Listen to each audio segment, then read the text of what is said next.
In 1863, Peter works as a slave in a cotton plantation with his wife Dodie Ann and their children. When he learns he's been sold to a new owner, he spends the last moment with his family in prayer until the white men come to drag him out, ignoring the pleas from the children. Peter tries to fight back, yelling and struggling against their hold, but the men don't hesitate to aim their gun at Dodie Ann, and this instantly makes Peter stops, accepting to get on the cart on his own feet. Unfortunately, now the men want revenge, so they hit him anyway before dragging him again.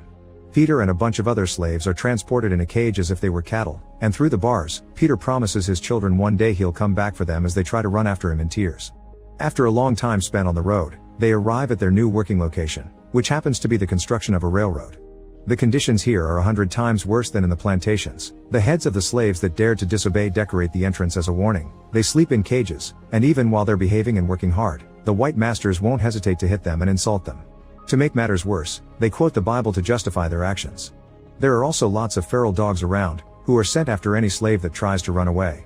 When a slave does misbehave, sometimes they're just whipped, but other times they're shot right there in the middle of the field, and other times the boss Fassel will brand them right on the face.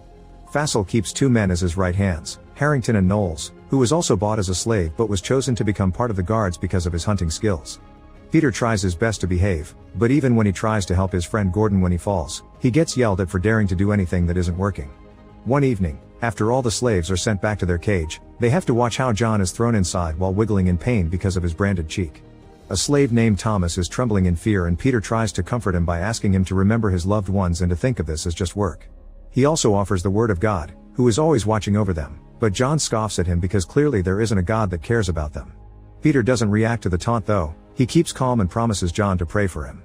Sometime later, Peter overhears two white guards talking about some very important news. Lincoln has freed the slaves, and now all the ones that managed to escape are running to Baton Rouge to